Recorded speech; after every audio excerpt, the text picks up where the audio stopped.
This next clip is setting the world on fire, at least this part of the internet on fire. And I know a lot of people have already seen it, but let's take a slightly different look at it that gets a little bit more out of it. Okay, if you've seen it or haven't seen it or heard of it, two of the fellows walk into a grocery store, they rip off a lot of stuff. One of the other customers in the store offers to pay for it. The guy says, no, you're not going to pay for this stolen stuff. They're going to give it back and get the hell out of there. He goes around to the counter, confronts them, tells them that. Next thing you know, he's having a heart attack. He's in the hospital, not clear whether he's going to live or die. Fella stuck around, hopped over the counter. They might not be that good at math at school, but it didn't take them long to figure out the computer graphic screen on that computer that would open the cashier. That's what they did. They grabbed the cashier. This is an unusual case, too, because they left the Newport menthols behind.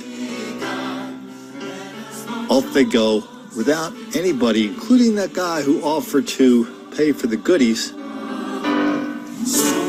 They all left, leaving this guy on the floor unconscious from a heart attack.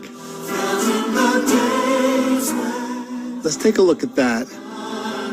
And then let's take a look at some parents who are pulling their kids out of black schools, but they're still doing it for all the wrong reasons. 35th birthday. His coworkers tell me that his wife doesn't work and Zarif is the breadwinner for her and their 3 children. Now his coworkers are hoping that police can bring these suspects to justice and make them pay for what they didn't do. And let's call for help. I couldn't watch it the first time. I had to stop and walk away. It totally just broke my heart. Angela Sharapova is still shaken after watching what surveillance video caught last weekend at work. Her actions could cost this man his life. Watch the clerk ring up the adult man's items. Investigators say he's not involved in this incident. The man refused to pay for the items the 2 teens had helped themselves to only moments before. Zarif then begins arguing with the teens for not paying enough to cover their stolen snacks. And as the argument escalates, Zarif suddenly collapses to the floor. What happens next is mind-boggling for detectives. Attempt to get into the cash register, they steal some items, they leave the store a couple times and come back in, they jump over the counter.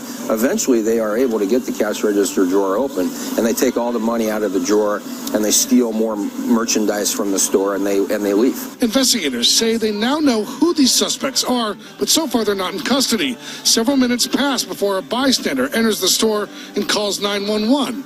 It's those precious minutes the clerk's coworkers believe could have been used calling for help and giving Zarif the best chance to survive. I didn't think that anybody would be able to do that to begin with. The clerk's family and coworkers are now praying he'll make a full recovery. They're also raising money online to help his family pay for their medical bills.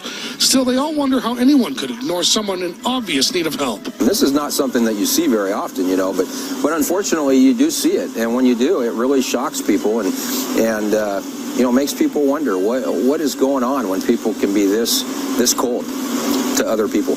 So we've actually talked about this just a little bit before, how even black parents are pulling their kids out of homeschool, how a lot of white parents are pulling their kids out of school into homeschool, because a white parent sending their kid to a predominantly black school is child abuse.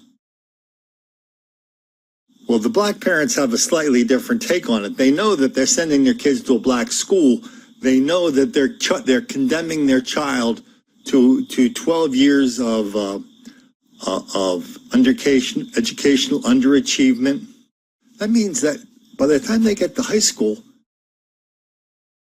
in Baltimore, for example, 16 high schools in Baltimore do not have one single child that can read above a 3rd grade level, i.e., they read emojis and that's about it. The parents you're going to see here at this story from the Black News Division of NBC, yes, NBC has a Black News Division, focuses on the parents who pulled their kids out of these black schools because the racist white teachers are always blaming black kids. The kind of kids we just saw in that previous video. They're blaming black kids for stuff for no reason whatsoever.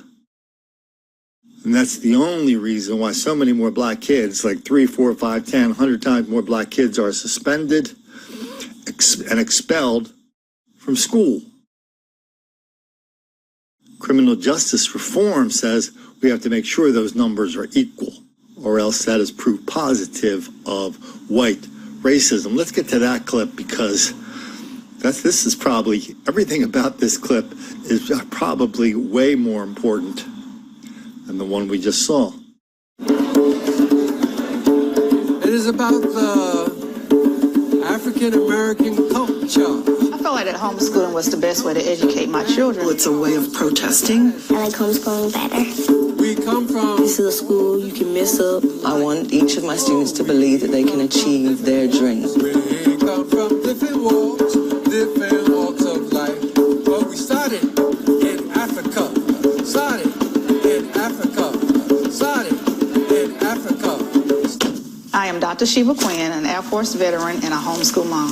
I started homeschooling my kids because I really wanted them to have a solid foundation in African American history, and I also wanted them to be very good readers. Perfect! Give me 5, girl. You're so smart. What?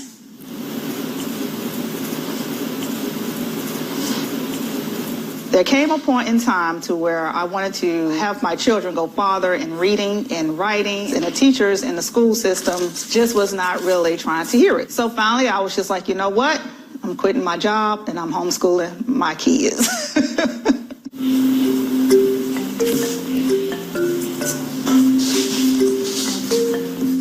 If you're homeschooling in the state of Georgia, what they would like for you to do is do the charter school homeschool program where they just give everything to you. That didn't work too well for us. The curriculum was okay, but again, there's still no African American history. There was all these missing pieces and gaps that I needed to fill in.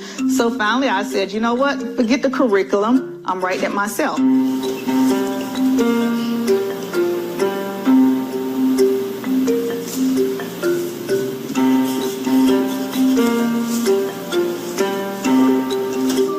At what happens in public schools in terms of the curriculum, you could end up thinking that African American history begins with slavery and ended with Martin Luther King, and that's just not the case. We may not have physical money, a lot of physical money, but richness is in your soul, okay? As a single parent, my source of income is my retirement check from the military, and I also receive assistance from the children's father. I manage homeschooling by making sure we're all on a tight schedule. Everything is planned out in our world. My day starts about 3 o'clock in the morning, and yes, I know a girl that start early.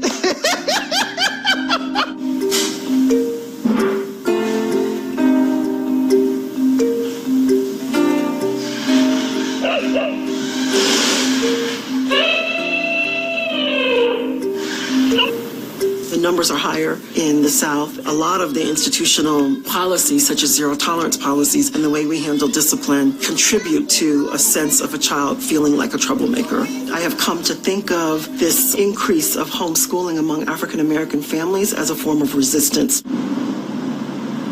And there's 6 of us. She got 6 kids, and I'm the oldest. No matter what, know yourself, love yourself first. He has broken wings. Okay. Now, I want you to really think deeply about this. My name is Tara Pavel. I am the teacher and director of Achieve Academy, which is a group of students that are all homeschooled together. My experience is when you show a student positive attention, you show them that I don't care how many mistakes that you make today or any day, as long as you try your hardest, you see that student begin to really blossom. So I think that's the difference. Own money. Own money. Okay? So an entrepreneur is someone who starts a business with their own money, all right? Or their own hair salons, right? Those are entrepreneurs. What do we know about entrepreneurship? Anybody? Make money? My name is Hamilton Sheldon Ashley. I am 12 years old. My name is Inday Broadness. I am 8 years old. I've been at Achieve Academy 3 years. Miss Tara is the best teacher because she told us if we mess up, it's not gonna be on your card because this is a school you can mess up. I'm shy, and my friends here makes me comfortable. I just like this place. So we are going to Kingdom Boxing. We're doing this theme of dreams and making our dreams come true. Yeah. Bring it right back to your face. 1, 2, 3. Good. We come from riches, right?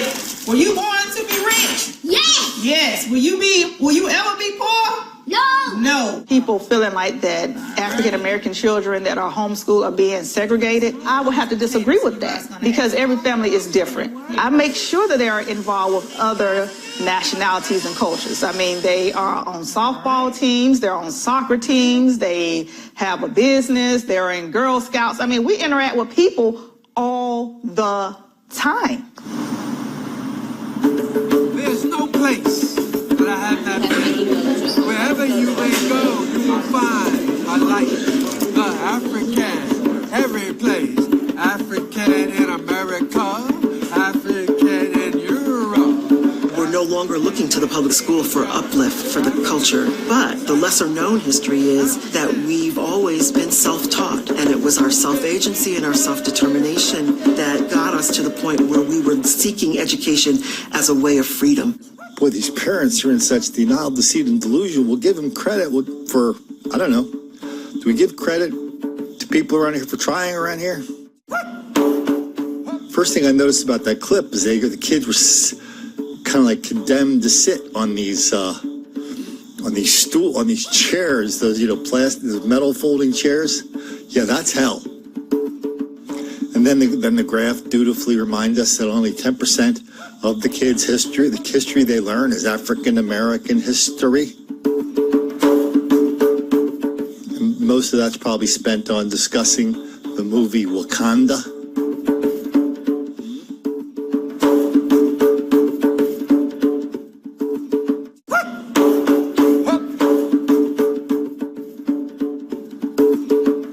And so let's give some of these black parents at least some credit for realizing there's more for their children out there than what they found in their black public schools that were destroying whatever small spark of the will to learn, the enthusiasm for learning that they may have had when they went in there.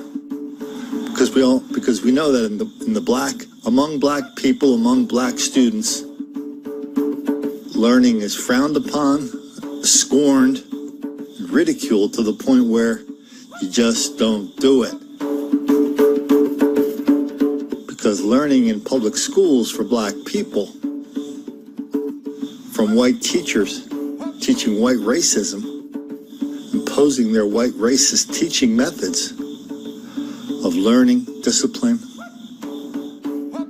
we know that makes the black kids angry.